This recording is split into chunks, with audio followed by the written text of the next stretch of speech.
로마서 16장을 쭉 보면요. 바울의 특별히 고맙게 여기는 사람들이 나옵니다. 로마서의 전달자 역할을 했던 베베, 그리고 나를 위해 목이라도 내놓을 수 있었던 브리스길라와 아굴라 부부, 그 외에 많은 사람들이 그 한 장의 상당 부분을 할애하면서까지 바울의 인사를 받고 있어요. 고마운 사람들을 이렇게 쭉 적어내고 있습니다. 그 사람들의 이야기들이 성경에 많이 나와 있지 않아요. 그래서 우리가 그냥 한두 마디 그 수식 갖고 그렇게 살았던 분이구나, 아니면 바울에게 큰 도움을 줬겠구나 라고 생각을 하는 거지요. 잘 알지는 못합니다. 근데 그들이요, 천국 가서는 그들의 사역과 그들의 헌신이 바울만큼이나 빛나게 기념되고 있을 거라고 믿습니다. 우리는 가면 그들의 이야기들을 다 이렇게 확인해 볼 수가 있겠죠. 도대체 베베는 뭘 했던 사람인지, 도대체 이 세군도나 드로비모는 그 어디서 와가지고 어떻게 바울과 함께해서 어떻게 살다가 어떻게 죽었는지 알아볼 수가 있겠죠. 정말 빛나는 인생을 살았을 겁니다. 그래서 바울은 자기의 자랑을 뭐라고 얘기했냐면, 데살로니가전서 2장 19절에 우리의 소망이나 기쁨이나 자랑의 면류관이 무엇이냐? 주 강림하실 때에 우리 주 예수 앞에 너희가 아니냐? 바울은 몇 가지 자랑했습니다. 십자가 외에는 자랑할 게 없다. 그리고 나의 약한 것을 자랑한다. 그리고 또 한 가지 자랑했습니다. 너희 성도들이 자랑스러웠어요. 내 주위에 에바브르디도 같은 사람이 있으면 얼마나 자랑스럽겠어요. 디도같이, 디모데같이 그런 사람이 있으면 얼마나 자랑스럽겠어요. 그런 자랑을 바울은 했던 겁니다. 하나님 앞에서 내가 자랑할 게 무엇이냐? 영원히 남는 거 외에는 자랑할 게 없는데, 주를 위해 산 시간들, 그리고 내가 주님에게 받은 은혜들, 그리고 영원히 갈 성도들, 자랑할 거리예요. 하나님, 제가 세상에 살면서 돈 많이 모았습니다. 주님 강림하실 때는 다 놓고 가는 겁니다. 빈손으로 만나요. 그런데 내가 함께 사역하고 함께 전도했던 성도들은 손잡고 만납니다.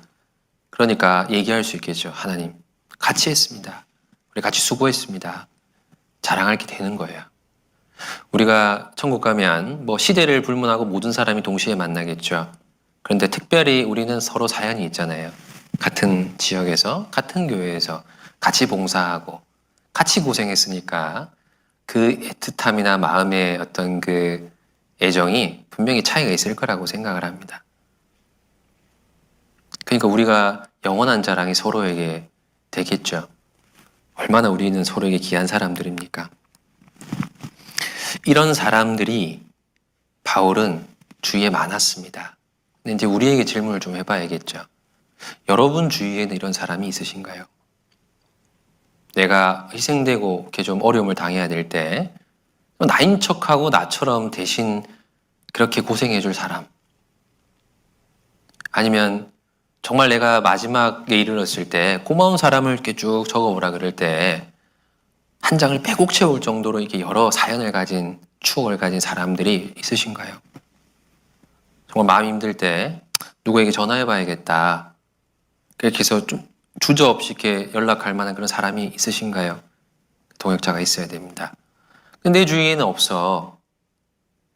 마음에 그런 생각이 들 수가 있죠. 내 주위에는 이런 사람이 없네. 그럼 이유를 좀 알아봐야 될 거 아니에요? 왜 그럴까요? 왜 우리는 바울같이 그렇게 열심히 살지는 못해요. 그건 이해는 돼요. 그런데 왜 주위에 바울에게 있었던 동역자들이 없을까요? 차별일까요? 하나님이 바울을 특별히 편애하셔가지고 바울에게는 능력도 주고 바울의 주위에는 사람도 줬을까요? 절대 그렇지는 않습니다. 동역자를 얻는 방법은 단 한 가지입니다. 단 한 가지 있어요.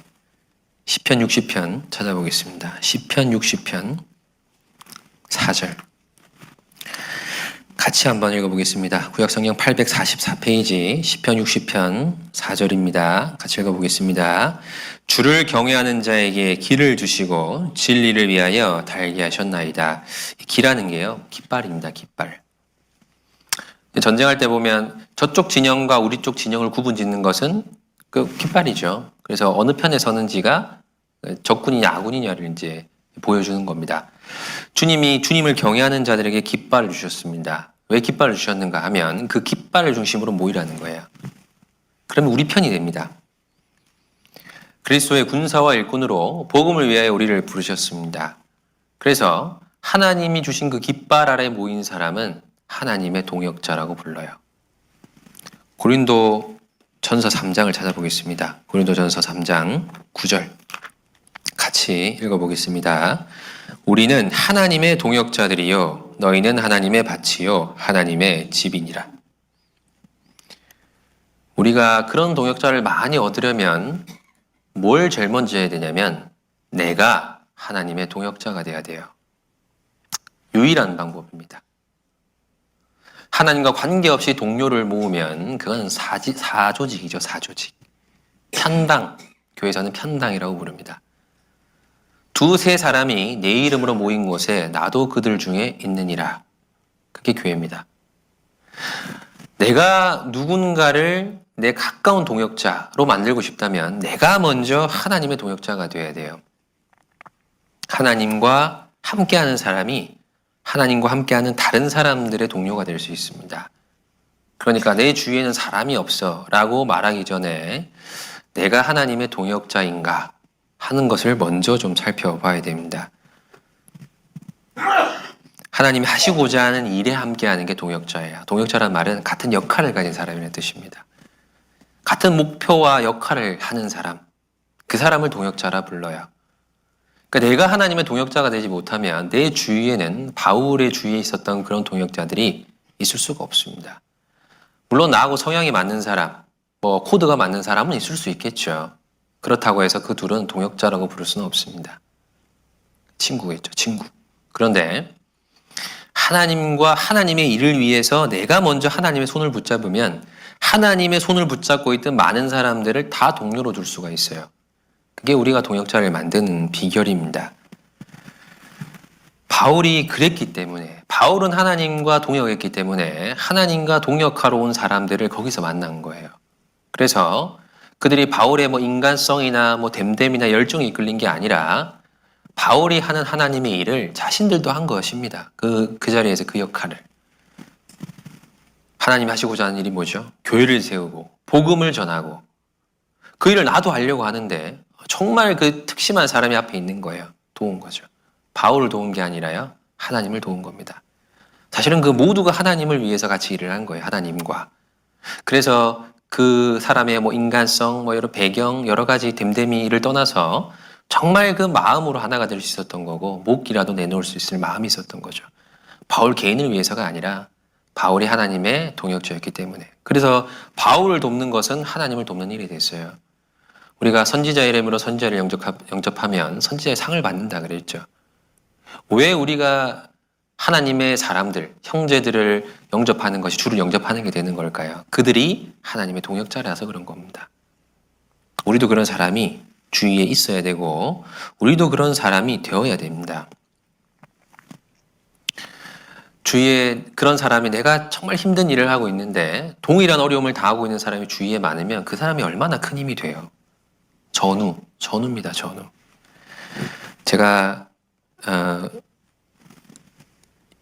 영화를 보다가요. 인천 상륙작전이라는 영화를 보다가요. 예전에 봤는데 좀 기억에 남는 장면이 하나 있어요. 그 메가더가 그 인천 상륙작전을 계획을 하잖아요. 확률이 거의 제로에 가까웠습니다. 성공할 확률이. 그래서 이제 미국 본토에서 사람들이 날아왔어요. 그래서 막았습니다. 안 된다. 몰살당한다고 막았어요. 그래서 이제 메가더가 막 이렇게 설득을 하다가 내가 왜 이걸 결심하게 됐는지를 딱 설명을 해요. 사연을. 내가 한국에 와서 이렇게 전투의 현장을 갔는데 참호 속에 소년병 하나를 만났다. 소년병 그때는 이렇게 전쟁 때니까요. 총 만들 수 있으면 어린 아이라도 바로 이제 전쟁하러 보냈죠. 그러니까 얼마나 많이 희생이 됐습니까? 철모도 없고 총도 없는 소년병을 하나 만난 거예요. 그냥 투입된 거예요. 그래서 그 소년병에게 물었습니다. 너 왜 도망 안 갔냐? 다 떠나고 혼자 남아있는 거예요. 너 왜 도망 안 갔냐? 라고 물었는데 그 소년병이 퇴각하라는 명령을 받지 못했습니다. 그래서 우두커니 있었던 거예요. 그러다가 우연히 메가더를 만난 거죠. 너무 그 마음에 감동을 해서 물었습니다. 네가 원하는 게 뭐냐? 네가 집에 가길 원한다면 너 집에 보내줄게. 근데 그 소년병이 이렇게 얘기를 했어요. 총과 충분한 양의 실탄을 주십시오. 그때 이제 그 메가더의 마음이 이제 움직인 거예요. 내가 이 아이의 조국을 찾아줘야겠다. 무리가 되는 작전이라 하더라도 내가 이 아이의 조국을 돌려줘야겠다. 그래서 그 작전을 감행했습니다. 그래서 우리가 지금 평화를 누리고 있잖아요. 그때 메가더가 했던 말이 있어요. 그 장소에, 그 자리에 군인은 그 아이와 나 둘밖에 없었다. 그 둘은 전우였어요. 보세요. 계급도 없는 소년병하고 장군하고 어떻게 동역자가 돼요? 어떻게 전우가 돼요? 동역자는 실력 차이가 아니에요. 실력이 같아야 동역자가 되는 게 아닙니다. 같은 편이면 돼요. 같은 편이어야 돼요. 그러니까 이등병부터 사성장군까지 같은 편이 될 수 있습니다. 내가 뭘 잘하고 못하고 그게 아니라 내가 하나님 편에 설 건가? 그거. 내 진영을 결정해야 주님의 동역자가 될 수 있는 겁니다. 실력보다는 마음이에요. 교회 생활 많이 했어. 그것보다 오늘 내 마음이 정말 복음을 위해 서 있느냐. 그게 중요한 겁니다. 오래된 사람이 등을 돌리면 더 무서운 법이에요. 실력은 있는데 우리 편이 아니다. 더 무섭죠. 골리앗이 무서웠잖아요. 마음이 중요한 겁니다. 내가 교회 생활에 익숙해지고 내가 여러 가지 교회에서 경험한 것들이 많고 또 아는 것도 많고 아는 사람도 많다. 더욱더 애써야 돼요. 하나님 편에 서기를. 그래야 하나님이 동역자로 삼아주시고 또 많은 동역자들을 그 자리에서 만나게 됩니다. 쭉 돌이켜보면 우리의 마음에 그렇게 좀 마음에 뭉클함을 주는 사람들이 있죠. 전혀 없지는 않을 겁니다. 나도 누군가의 마음속에 그런 사람일까요? 저는 참 이렇게 소원이 있어요. 누가 나를 생각했을 때 나도 그런 사람이었으면 좋겠다. 다른 거 주고받을 건 별로 없고 정말 그 형제 참 내 마음에 나에게 큰 도움을 줬지. 큰 감동을 줬지. 같이 그때 엄청 고생했지. 그러고만 남아있어도요. 그게 진짜 남는 걸 거라고 생각을 합니다.